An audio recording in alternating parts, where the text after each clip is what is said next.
नमस्कार दोस्तों, एक बार फिर से आपके अपने एजुकेशनल चैनल राह सक्सेस की ऑनलाइन प्लेटफॉर्म पर स्वागत करते हैं। इसके पहले की कड़ी में हम लोग फंडामेंटल राइट के विभिन्न अनुच्छेद से होते हुए लगभग 21 तक पहुंच चुके हैं। 21 में 3 दिन का एक लेक्चर हमने लिया था, छोटा छोटा 20-20 मिनट के। चाहते तो 5 मिनट में ही बताया जा सकता था, लेकिन उसके विभिन्न प्रावधानों को एक्सप्लेन करते हुए, जैसे कि कोई भी ऐसा डायमेंशन न रह जाए जिससे कि प्रश्न छूट जाए भविष्य में। इसलिए आर्टिकल 21 राइट टू लाइफ और राइट टू लिबर्टी, निजता का अधिकार, राइट टू प्राइवेसी होते हुए सब कंप्लीट किए उस डायमेंशन को हम। फिर आर्टिकल 21 का एक पार्ट हम वहाँ से एक फैक्ट आपको नहीं बताए हैं, जो आर्टिकल 21 के ए में जोड़ा गया था। 86वां संविधान संशोधन के द्वारा 2002 के द्वारा 6 से 14 वर्ष तक के प्रत्येक बच्चों को निःशुल्क शिक्षा का अधिकार दिया गया था, फंडामेंटल राइट। ये संसद के द्वारा बनाया गया था कानून एक। उसके द्वारा 86वां संविधान संशोधन अधिनियम 2002 के द्वारा आर्टिकल 21 ए में शिक्षा का अधिकार जोड़ा गया है। 6 से 14 वर्ष तक के बच्चों को निःशुल्क शिक्षा प्राप्त करने का अधिकार होगा। आज हम पहुंचते हैं आर्टिकल 22। आर्टिकल 22 देखने में तो बस ये एक ही लाइन का आर्टिकल है, लेकिन इसके अंदर जो भी डायमेंशन कवर किए गए हैं, एक बार एक्सप्लेन से हम इसको समझने की कोशिश करेंगे, और एकदम बेहद सरल भाषा में, जिससे कि आपको क्लिष्ट शब्दों को याद करने के बजाय अपने साधारण आम बोलचाल की भाषा में इस आर्टिकल को याद रखा जा सके अपने प्रैक्टिकल लाइफ में। जो है यह कहता है कि मनमानी गिरफ्तारी व निवारक निरोध में संरक्षण। मनमानी गिरफ्तारी और निवारक निरोध, जैसे ही शब्द आए दोनों इस आर्टिकल में कि मनमानी गिरफ्तारी और निवारक निरोध में संरक्षण, प्रिवेंटिव डिटेक्शन, इसमें अब यहीं से इस बात को आप देख लीजिए कि गिरफ्तारी का क्या मतलब है। यहाँ मनमानी गिरफ्तारी और निवारक निरोध शब्द का क्या अर्थ है, इन दोनों को समझते हुए फिर आगे बढ़िए। किसी भी टॉपिक को पढ़ने से पहले शब्द जो भी वहां दिए गए हैं, उन शब्दों के बारे में एकदम बिल्कुल क्लियरिटी होनी चाहिए, स्पष्टता होनी चाहिए कि उस शब्द या टर्मिनोलॉजी का अर्थ क्या है। अगर हम इसको समझ पाएंगे तो उस आर्टिकल को हम अपने सरल शब्दों में हमेशा के लिए याद रख पाएंगे, उस शब्द का अर्थ क्या है। गिरफ्तारी का मतलब यहाँ है कि घटना घटित होने के बाद गिरफ्तारी जो हो, अर्थात दंडात्मक गिरफ्तारी इसे कहते हैं। वह दंडात्मक गिरफ्तारी नहीं है। घटना कोई भी अपराध किए जाने से पहले गिरफ्तारी अगर हो तो निवारक निरोध है, और कोई भी घटना या होने के बाद अगर गिरफ्तारी की जाए तो उसे मनमानी गिरफ्तारी। दोनों में अंतर है। इसमें गिरफ्तारी अर्थात घटना घटित होने के बाद जो है अगर गिरफ्तारी हो तो उसे कहा जाता है मनमानी गिरफ्तारी। और गिरफ्तारी के विरुद्ध संरक्षण, जैसे कोई भी पुलिस बिना वारंट के या बिना किसी अपराध के, बिना किसी गलती के किसी को भी गिरफ्तार नहीं कर सकती है, इसमें इसका निषेध किया गया है। और ना ही निवारक निरोध में संरक्षण देगा। कैसे देगा? अगर मनमानी कोई गिरफ्तार किसी व्यक्ति को करता है, चाहे वो हमको, चाहे आम व्यक्ति को या किसी भी आम नागरिक को गिरफ्तार करता है बिना किसी अपराध के किए जाने से पहले, तो उसमें जो है यह फंडामेंटल राइट में यह आर्टिकल मौलिक अधिकार का यह सुरक्षा देता है कि किसी भी व्यक्ति को मनमानी गिरफ्तारी नहीं किया जा सकता है। अगर कोई ऐसा हो गिरफ्तार करता है किसी को, तो उस व्यक्ति को, गिरफ्तार किए गए व्यक्ति को प्रशासन या पुलिस के द्वारा गिरफ्तारी का कारण बताया जाना चाहिए कि किस आधार पर उसको गिरफ्तार किया गया है। दूसरा, उसके अपने मनपसंद अधिवक्ता या वकील से परामर्श करने का अधिकार होगा, अर्थात उसको गिरफ्तारी किए जाने का कारण बताया जाए और अपने मनपसंद के वकील से सलाह मशविरा मिलना और परामर्श करने का पूर्ण अधिकार उसे दिया जाएगा। और 24 घंटे के भीतर, 24 घंटे के अंदर उसे मजिस्ट्रेट, निकटतम मजिस्ट्रेट जो भी रहे, जुडिशियल मजिस्ट्रेट जो होता है, न्यायिक मजिस्ट्रेट, उसके समक्ष प्रस्तुत किया जाएगा। इसमें यात्रा की अवधि को छोड़कर 24 घंटे का तात्पर्य यह है कि मान लीजिए उसको गिरफ्तार किसी ऐसे स्थान पर किया गया जहां से जुडिशियल मजिस्ट्रेट का जो ऑफिस है वो काफी दूर रहेगा, तो जो यात्रा की अवधि रहेगी वो 24 घंटे में काउंट नहीं किया जाएगा। या कोई सार्वजनिक अवकाश हो गया ऐसा, वह भी काउंट इसमें नहीं होगा। यात्रा की अवधि और सार्वजनिक अवकाश 24 घंटे की यात्रा में शामिल नहीं होगा। यह इसको गिरफ्तारी किए जाने पर एक आम नागरिकों के लिए संरक्षण देता है संविधान, हमारा फंडामेंटल राइट आर्टिकल 22। किसी भी व्यक्ति को अगर गिरफ्तार किया जाए तो उसको गिरफ्तारी किए जाने का कारण बताया जाएगा कि उसको क्यों गिरफ्तार किया गया। दूसरा, अपने मनपसंद वकील से परामर्श करने का या सलाह लेने का उसको अधिकार होगा। तीसरा, 24 घंटे के भीतर निकटतम मजिस्ट्रेट के समक्ष प्रस्तुत किया जाएगा उसको। और यह जितने भी संरक्षण दिए जा रहे हैं तीनों ABC, वह 2 प्रकार के व्यक्तियों को नहीं दिया जाएगा, वो अपवाद स्वरूप होंगे। कौन से? शत्रु देश के नागरिक और निवारक निरोध में गिरफ्तार व्यक्ति। यह तीनों पॉइंट में जो संरक्षण दिया जा रहा है ABC, यह 2 प्रकार के व्यक्तियों को यह संरक्षण नहीं दिया जा सकेगा। पहला, शत्रु देश का नागरिक, दूसरा निवारक निरोध में गिरफ्तार। यह एक अपवाद है।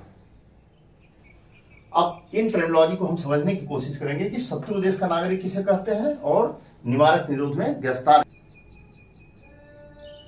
तो यहाँ 2 पॉइंट है। यह जितने भी अधिकार 3 दिए गए हैं संरक्षण आम नागरिकों के लिए, इसमें 2 अपवाद हैं। यह संरक्षण 2 प्रकार के व्यक्तियों को नहीं दिया जाएगा। किनको? शत्रु देश के नागरिक और निवारक निरोध में गिरफ्तार। अब हम यहाँ देखते हैं कि शत्रु देश का नागरिक किसे कहते हैं। शत्रु देश का नागरिक उस व्यक्ति को कहते हैं जिससे कि अपराध होते समय किसी देश का उस समय युद्ध चल रहा हो। ऐसा नहीं कि शत्रु हमारा पाकिस्तान इस समय हमारा शत्रु ही है, ऐसा नहीं कहा जा सकता है कि वो हमेशा ही शत्रु है। शत्रु देश का नागरिक होने के समय का तात्पर्य यह है कि जिस समय अपराध किया हो कोई व्यक्ति या कोई नागरिक, उस समय उस देश का भारत से युद्ध चल रहा हो, तब वह शत्रु देश माना जाएगा।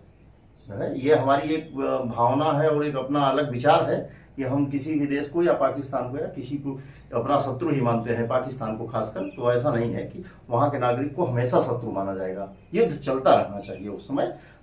भारत के संविधान के द्वारा, राष्ट्रपति के द्वारा यह बात घोषणा की जाए, मतलब की गई हो कि युद्ध चल रहा हो, तब वह शत्रु देश का नागरिक माना जाएगा। निवारक निरोध का तात्पर्य यहाँ क्या है, या निवारक निरोध में गिरफ्तार। आइए देखते हैं कि निवारक निरोध कहते किसे हैं। इस टर्मिनोलॉजी का कभी अगर कहीं आ गया आपके मेंस एग्जाम में, यह मेंस का एक डिबेट है, इसमें हम इसके लिए समय निकाल के एक अलग इस पे टॉपिक उठाएंगे कि क्यों जरूरी है यह कानून आज भी। तो अगर कभी आ गया निवारक निरोध क्या है, तो आप बता सकते हैं कि निवारक निरोध उसे कहते हैं जब किसी व्यक्ति को वास्तविक अपराध किए जाने से पहले ही भविष्य में अपराध किए जाने की संभावना के आधार पर उसे गिरफ्तार कर लेना। अर्थात कोई ऐसा व्यक्ति जो अपराध किए जाने से पहले ही उसके ऊपर यह शंका समाधान हो या अंदेशा हो कि वह देश के कानून व्यवस्था को या राज्य के कानून व्यवस्था को डिस्टर्ब कर सकता है, तो शंका मात्र के आधार पर उसे गिरफ्तार कर लेना ही निवारक निरोध कहा जाता है। निवारक निरोध में गिरफ्तारी अर्थात किसी व्यक्ति को वास्तविक, लिखा है वास्तविक अपराध किए जाने से पहले ही भविष्य में अपराध किए जाने की संभावना के आधार पर गिरफ्तार कर लेना ही निवारक निरोध कहलाता है। आवश्यक क्यों है ये? क्यों किसी व्यक्ति को एक तरह से तो यह आवश्यक भी है और दूसरी तरफ किसी की व्यक्तिगत स्वतंत्रता का हनन है। ये राइट टू लाइफ का हनन है। ये व्यक्तिगत स्वतंत्रता का हनन क्योंकि कोई व्यक्ति जो अपराध किया ही ना हो उसे कैसे गिरफ्तार किया जा सकता है। एक तरफ से उसके फंडामेंटल राइट का वायलेशन है, लेकिन यह आवश्यक क्यों है यह कानून, यह भी देखने की बात है। राष्ट्र की एकता और अखंडता के लिए आवश्यक है, कानून व्यवस्था को बनाए रखने के लिए आवश्यक है। क्योंकि अगर मान लीजिए ऐसा कोई बाहुबली व्यक्ति जो इलेक्शन में ऐसा सरकार को अंदेशा है कि यह इलेक्शन को डिस्टर्ब करेगा, यह कानून व्यवस्था के लिए चैलेंज प्रस्तुत करेगा, ये चुनौती आएगी इसके सामने, कानून व्यवस्था के सामने इसके रहते हुए, तो उसको शंका मात्र के आधार पर गिरफ्तार करके उस समय जेल में कर दिया जाता है। अधिकतर आप देखते होंगे बड़े बड़े जो है जितने भी माफिया या इस टाइप के हैं, जब कोई भी चुनाव या इलेक्शन होता है तो कानून व्यवस्था को बनाए रखने के लिए उनको पहले से गिरफ्तार करके कुछ दिन के लिए अंदर रख दिया जाता है। इसी के अंतर्गत राष्ट्र की एकता और अखंडता के लिए ये कानून निवारक निरोध गिरफ्तारी आवश्यक है। फिर हम देखेंगे कि निवारक निरोध में गिरफ्तारी का आधार क्या होना चाहिए, किस आधार पर निवारक निरोध में गिरफ्तारी की जा सकती है। इस बात का भी वेरिएशन है कि राज्य की सुरक्षा के आधार पर कि ऐसा कोई व्यक्ति जो राज्य की सुरक्षा के लिए चुनौती प्रस्तुत करे उसको गिरफ्तार। कानून व्यवस्था हम आपसे पहले ही बताएं कि लॉ एंड ऑर्डर को डिस्टर्ब कर रहा है कोई व्यक्ति तो उसको गिरफ्तार किया जा सकता है। आवश्यक वस्तुओं की एवं सेवाओं की आपूर्ति, मान लीजिए ऐसी कोई वस्तु या सेवा है जिसको पहुंचना जरूरी है और वह व्यक्ति उसके लिए जो है बाधा अगर पहुंचा रहा है तो आवश्यक वस्तुओं और सेवाओं की आपूर्ति को बनाए रखने के लिए भी उस व्यक्ति को गिरफ्तार किया जा सकता है। विदेशी राज्यों के साथ मैत्रीपूर्ण संबंध के लिए कोई व्यक्ति अगर कोई डिबेट चल रहा है किसी देश के साथ, अगर उस देश के लिए वह ऐसी टिप्पणी कर रहा है जिसकी टिप्पणी के द्वारा जो है देश के जो संबंध है विदेशी राज्यों के साथ वो अगर डिस्टर्ब हो तो ऐसे व्यक्ति को गिरफ्तार किया जा सकता है। 4 आधार है। एग्जाम में कई बार पूछा गया है कि किन आधारों पर निवारक निरोध में गिरफ्तारी किया जा सकता है। राज्य की सुरक्षा, सिक्योरिटी, लॉ एंड ऑर्डर, कानून व्यवस्था, आवश्यक वस्तुओं की सप्लाई और सर्विस को बनाए रखने में अगर वो व्यक्ति बाधा प्रस्तुत कर रहा है तो गिरफ्तार किया जा सकता है। विदेशी राज्यों के साथ मैत्रीपूर्ण संबंध के लिए अगर वो बाधा या चुनौती उत्पन्न कर रहा हो तो ऐसे व्यक्ति को, ऐसे नागरिक को गिरफ्तार किया जा सकता है। आइए अब हम ये देखते हैं कि निवारक निरोध में अगर किसी व्यक्ति को गिरफ्तार किया गया है तो उसको संरक्षण कैसे दिया जा सकता है। जैसे ही यहाँ संरक्षण दिया जा रहा है एक आम गिरफ्तारी के समय, अर्थात दंड कोई अपराध किए जाने से पहले जिस प्रकार से संरक्षण दिया जाता है उसी तरीके से अगर निवारक निरोध में किसी व्यक्ति को गिरफ्तार किया जाएगा तो उसको किस तरीके का संरक्षण दिया जा सकता है, यह एक देखने की बात है।